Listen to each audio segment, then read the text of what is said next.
마태복음 4장 13절로부터 22절까지 봉독하겠습니다. 나사렛을 떠나 스불론과 납달리 지경 배 해변에 있는 가버나움에 가서 사시니 이는 선지자 이사야를 통하여 하신 말씀을 이루려 하심이라. 일러스되 스불론 땅과 납달리 땅과 요단강 저편 해변길과 이방의 갈릴리여 흑암에 앉은 백성이 큰 빛을 보하고 사방의 땅과 그늘에 앉은 자들에게 빛이 어도다 하였느니라. 이때부터 예수께서 비로소 전파하여 이르시되 회개하라 천국이 가까이 왔느니라 하시더라. 갈릴리 해변에 다니시다가 두 형제고 베드로라 하는 시몬과 그의 형제 안드레가 바다에 금을 던진 것을 보시고 그들은 어부라. 말씀하시되 나를 따라오라. 내가 너희를 사람을 낚는 어부가 되게 하리라 하시니 그들이 곧 그물을 버려두고 예수를 따르니라.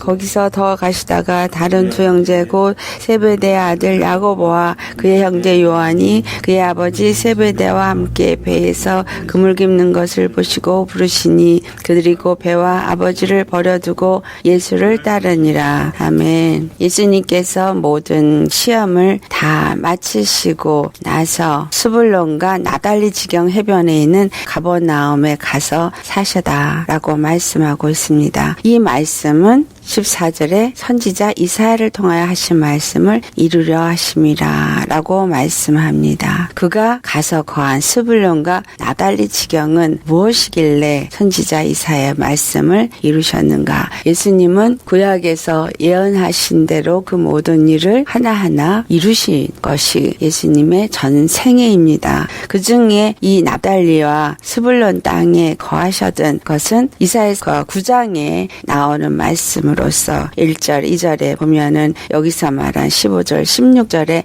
말씀이 나옵니다. 그 당시에 납달리나 스불론이나 모두가 다 야곱의 12아들 중에 속한 자들이죠. 근데 납달리는 라헬의 시종 빌하가 낳은 아들이요. 스불론은 레아가 낳은 아들입니다. 그들의 지경은 어디냐 하면 여기서도 나왔던 것처럼 가버나움이 있는 북쪽 지방입니다. 북쪽. 그런데 이 납달리는 아수르가 이스라엘을 침공해서 무너뜨릴 때 제일 먼저 포로가 되어져서 끌려가던 족속들입니다. 이사야서 9장을 가보면 정말 그 납달리나 이 스불론 지역의 사람들이 이 아수르에 끌려가서 그들이 완전히 패망이 되어지고 그 땅이 완전히 흑암 가운데 놓여있는 그러한 상태를 기록하고 있고 그리고 그러한 자들에게 하나님께서 구원을 이루실 것을 그 이사야서 9장에 말씀합니다. 그래서 처녀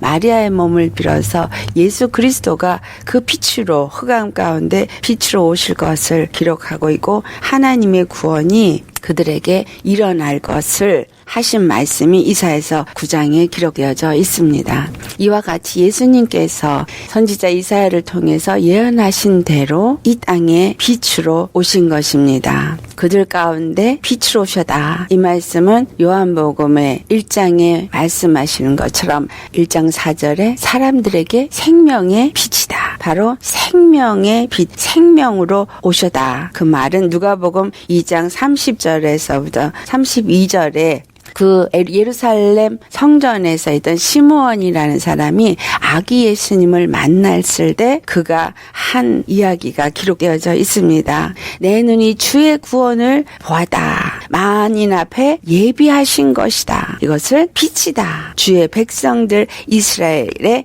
영광이다. 이렇게 표현을 합니다.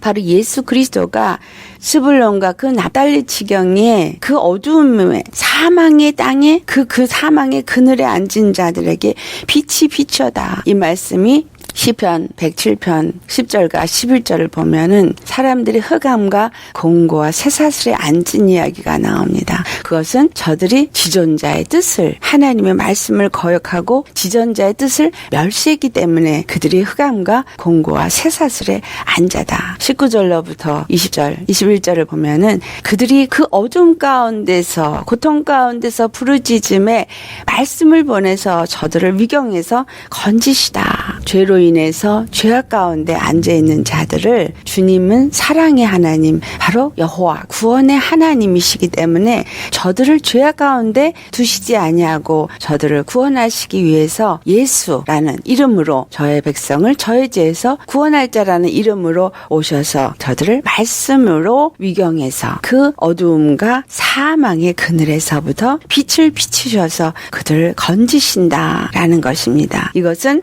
만민 앞에 예비하신 것이라고 시므온이 말합니다. 주님은 예수 그리스도를 이 땅에 보내셔서 우리를 구원하시기를 이미 창세 전에 예비하셨어요. 그래서 태초라는 그 단어 한 단어에 예수께서 아들로 오셔서 마귀를 진멸하시고 우리를 구원하실 것을 기록하고 그것이 담겨진 태초라는 단어가 창세기 1장 1절에 처음에 기록이 되어집니다. 이것을 주님은 예비하셔다, 예정하셔다.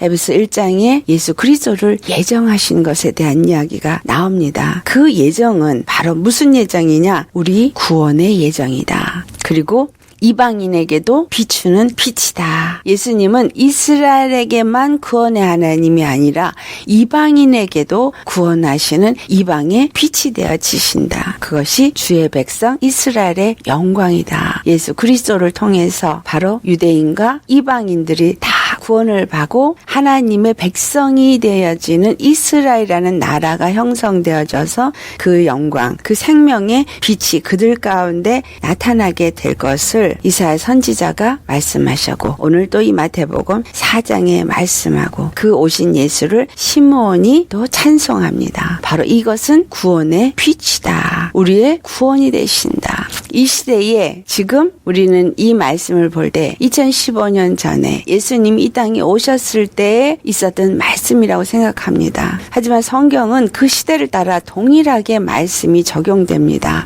왜냐하면 하나님 앞에 모든 것은 항상 현재입니다. 이것이 서구 문명을 사는 우리의 개념이 아니라 이스라엘 사람의 개념입니다. 이미도 말씀을 드렸었습니다. 서구 사람들 이 개념은 과거, 현재, 미래의 그 타임라인으로 일자로 선을 긋는 타임라인이라면 시간표라면 히브리 사람들의 시간표는 원이다. 그래서 원이어서 그 가운데 하나님이 계시고 하나님 앞에 우리가 생각하는 과거나 현재나 미래나 이 모든 것은 다 하나님 앞에서는 늘 현재다. 그래서 우리의 과거의 상처도 치유를 받을 수 있고 미래의 사건도 주님은 미리 아시고 그 모든 일을 행하시는 분이시며 과거에 기록되어진 말씀도 오늘 현재에 동일하게 적용되는 말씀이 되도록 이 히브리어는 과거, 현재, 미래형이 없이 주님 안에서 항상 현재로 적용이 될 수 있도록 기록이 되어진 말씀입니다. 그렇다면 지금 이 시점 예수님이 오셨고 예수님이 오실 당시에 세례 요한이 외쳤던 시대에 흑암이 캄캄하게 있었던 시대예요. 무슨 말이냐면 하나님의 말씀이 전혀 없었던 시대, 선지자가 전혀 없었던 시대. 그래서 400년 암흑시대다라고 말했던 그 시대 끝에 예수님이 오신 것입니다. 아무런 말이 오고 세상은 점점 더 어두움에 치닫고 이방인의 그 지배 아래서 고통하며 절망 가운데 있고 흑암과 공고와 쇠사슬에 놓여있는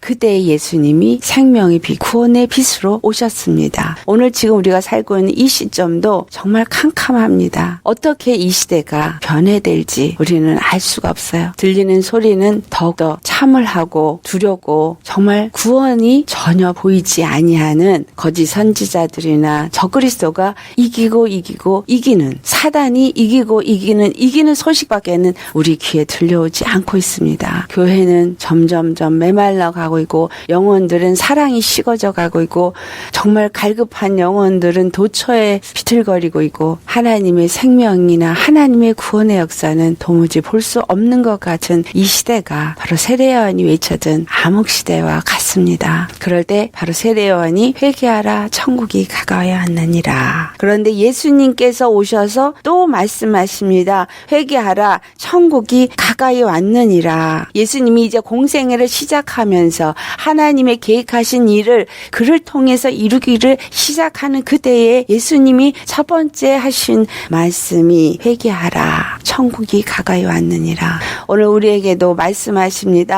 회개하라, 회개하라, 돌이키라. 잠자는 자들 가운데서, 죽은 자들 가운데서 깨어 일어나라. 돌이켜서 회개함으로 오실 예수님을 맞이할 준비를 하라. 참으로 이제 하나님이 말씀을 전해서 우리를 위경에서 건지시고자 합니다. 지금 내가 예수님 안에 온전히 있다면 바로 오늘 예수님이 부르신 제자들과 같은 자가 되겠습니다. 이제 회개하라, 천국이 가까웠니라. 하나님이 오실 길, 예수님이 다시 오실 길을 이제 준비하시면서 하나님의 왕국 새 예루살렘 성전을 준비하시는 그 시작을 하시면서 예수님이 제자들을 부르십니다. 근데 그들은 어떤 자들이었냐? 세상 가운데서 가장 가치하고 보잘것없는 어부들이었다. 그들은 지혜도 지식도 없는 그러한 무식한 사람들이었고, 이 지경에 사는 사람들은 참으로 가난하고 비천한 자들이었다라는 것을 우리는 역사적 속에서 알 수 있습니다. 그런 자들에게 가서 왕궁이나 아니면 바리새인이나 서기관이나 사두개인 같이 부유하거나 말씀을 많이 잘 알거나 지식층이나 이런 자들에게 가주신 것이 아니라 가장 부족하고 낮은 자들에게 가서 그들을 부르십니다. 오늘 예수님 앞에 우리는 어떤 심령입니까? 나는 죄인을 부르러 왔다. 의인은 구원자가 필요가 없기 때문에 나는 죄인을 부르러 왔다. 또 나는 병자들을 고치러 온 의원이다. 이렇게 말씀합니다. 여러분, 우리 자신이 바로 나는 죄인입니다 라고 생각하고 있습니까? 나는 예수님이 아니면 절대로 나는 살 수 없는 자라고, 예수님이 아니면 나는 생명을 가질 수가 없기 때문에 나는 예수님이 아니면 절대로 안 된다고 생각하는 심령이십니까? 아니면 나는 부요한 자다, 나는 부족한 것이 없다라고 생각하는 분이십니까? 예수님은 죄인을 부르러 왔습니다. 예수님은 병든 자를 부르러 왔어요. 예수님은 흑암과 공고와 쇠사슬에 앉은 자들을 부르러 오셨다라는 사실입니다. 그분이 바로 나를 어두운 가운데서 건지시는 하나님, 나를 이 고통 가운데서 정말 구원하실 구원의 하나님, 나는 죽을 수밖에 없는 사망 가운데 놓여있지만 예수님이 나에게 생명을 주시기 때문에 나는 이 생명이 절대적으로 필요하고, 이 생명이 아니면 절대적으로 다른 것은 내게 필요가 없다라고 생각하는 오직 예수만이 전부가 되어진 심령이신가라는 사실입니다. 세상의 것을 가졌기 때문에, 세상에서 부족함이 없기 때문에 예수님이 필요 없는 사람은 예수님도 필요 없습니다. 그래서 예수님은 바로 이 갈릴리 해변에 부족한 자들, 지혜 없는 자들, 지식 없는 자들, 가난한 자, 그들에게 찾아가신 겁니다. 그들에게 주어져서 먹고 살 수 있는 길은 단 하나. 무슨 말이에요? 고기를 낚는 일을 하고 먹고 살아야 되는 자. 이 말씀은 뭐예요?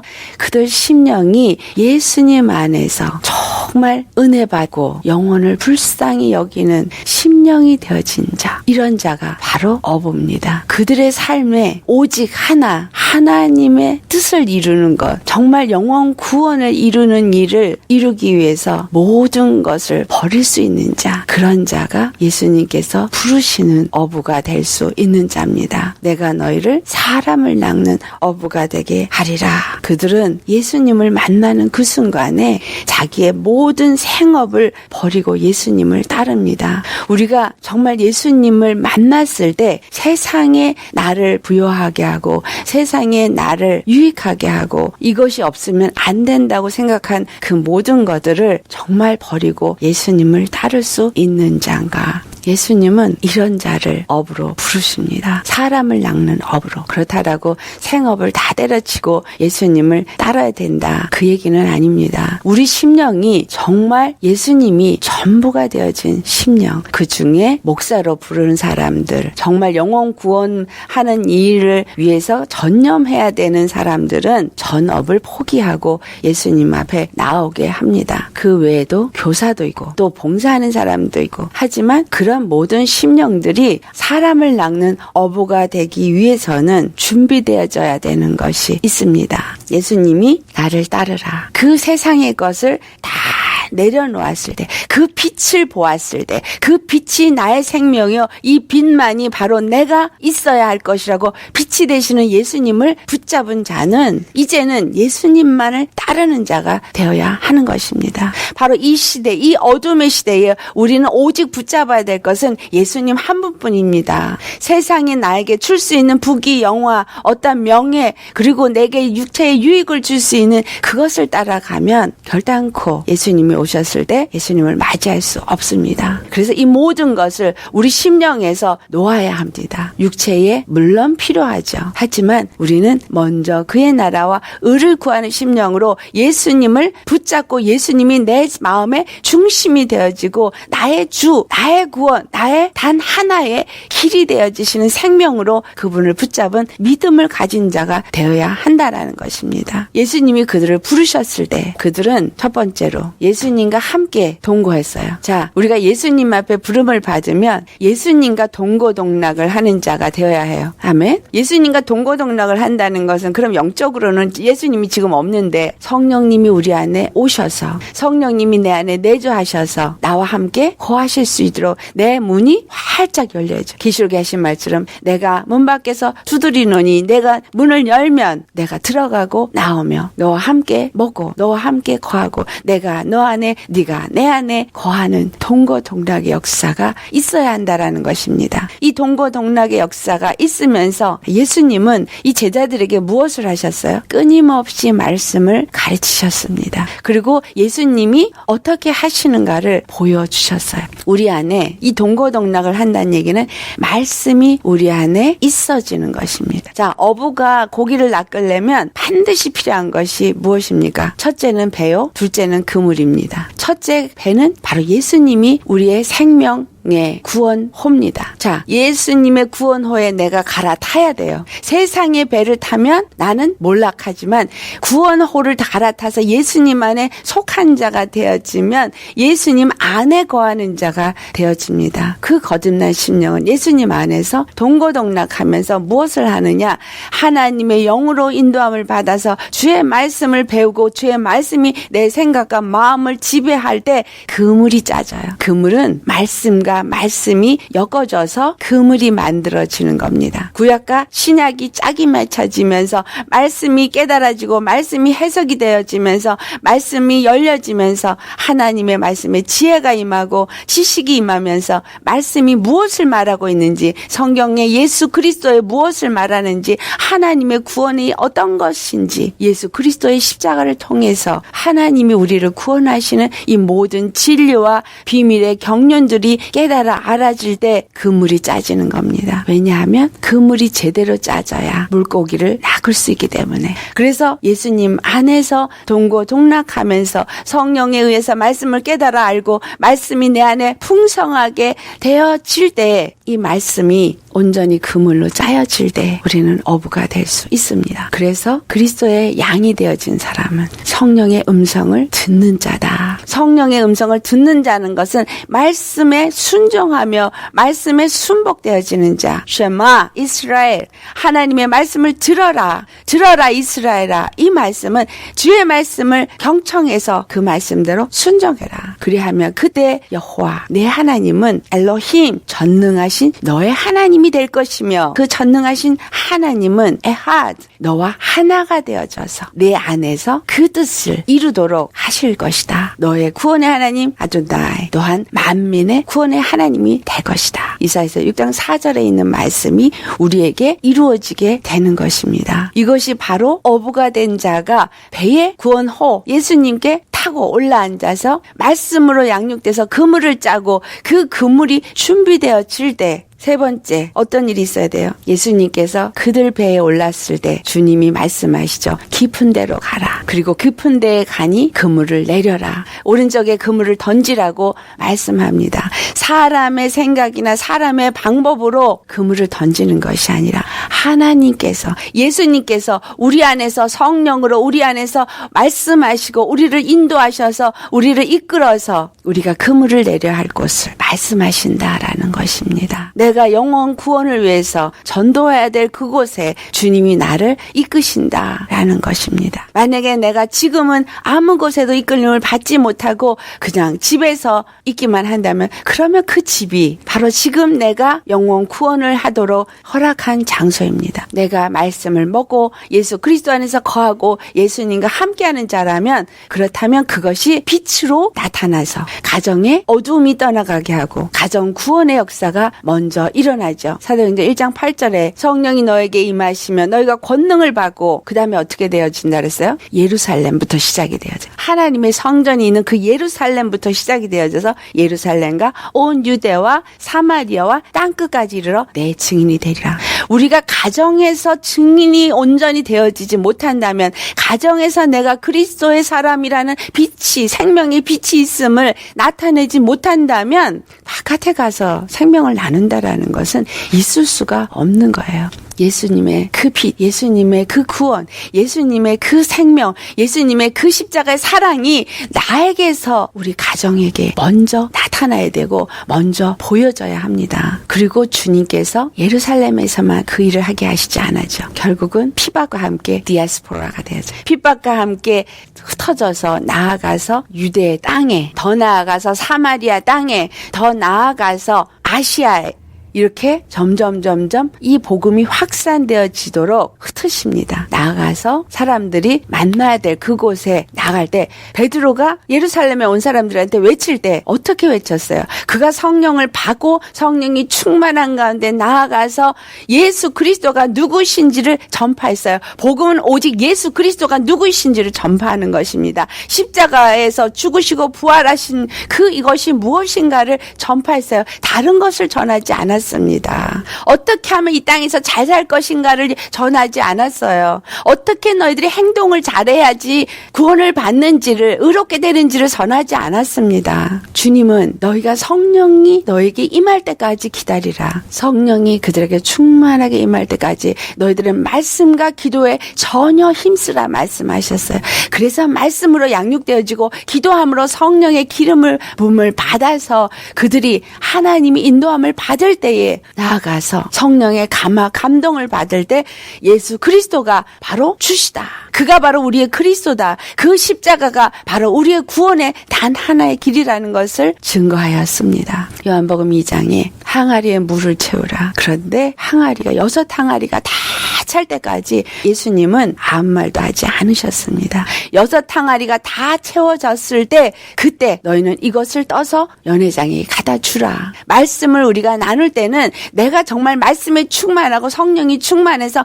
주님께서 나를 이끌어서 보내시는 그곳에 나아가는 자가 되어지도록 우리는 온전한 그물이 내 안에 만들어져야 한다라는 것입니다. 어줍지 않게 채워지지도 않았는데 나아가서 말씀을 가리킨다라고 한다면 잘못된 복음을 잘못 가리킬 수 있기 때문입니다. 예수님의 십자가가 어떤 의미며 예수님이 누군지를 내가 정말 제대로 깨달아 아는 것 외에는 절대로 알지 못하는 것을 증거해서는 안 됩니다. 잘못 받은 말씀을 잘못 증거하면 결국은 영혼을 죽이는 자가 되어지고 거짓 교사가 되어지고 거짓 선지자가 되어진다라는 사실을 알아야 합니다. 그래서 참으로 말씀을 전하는 자는 두렵고 떨림으로, 말씀을 가르치는 자는 참으로 두렵고 떨림으로 정말 주의 말씀을 받아서 가르치고 전하는 자가 되어야 합니다. 복음을 전하는 자는 내가 만난 예수님, 감람나무 밑에 있었던 친구에게 가서 전해든 안드레 어떻게 했어요? 와 보라. 그가 전한 것은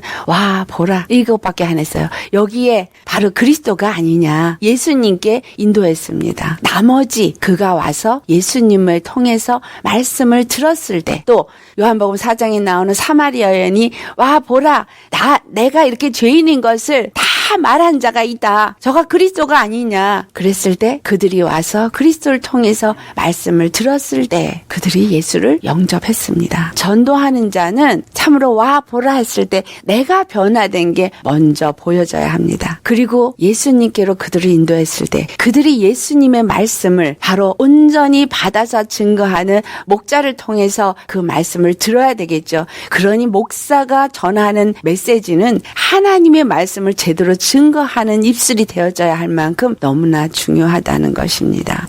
성령께서 주시는 말씀을 바로 증거할 만큼 온전히 깨달아 알아지지 아니하고는 정말 말씀을 증거하고 가르치는 자리에 서서는 안 되는 것이죠. 그렇기 때문에 우리는 전혀 말씀과 기도에 힘쓰는 사람들이 되어야 합니다. 말씀과 기도에 힘쓰고 성령의 기름 부음 안에서 지혜와 계시형이 충만하게 되어져서 정말 시대를 따라 주께서 주시는 말씀인지를 무엇인지를 내가 깨달아 알아질 때 주께서 나를 보내셔서 그물을 치게 합니다. 에스겔서 47장을 가보면 예수님이 내가 너를 사람을 낚는 어부가 되게 하리라 한 이 말씀을 가지고 그것을 살펴볼 때 바로 보좌로부터 흘러내리는 생명수 강이 흘러내려가서 소성케 되어진 그곳에 그물이 던져진다. 그곳에 어부가 세워진다라고 기록되어져 있습니다. 내가 생명수의 강의 말씀을 받고 그 말씀으로 충만하게 되어져서 이 생명이 충만하게 되어질 때 내가 바로 어부가 되어지고 내가 그물을 치는 자가 되어지고 그 생명수 강에 의해서 살아난 고기들을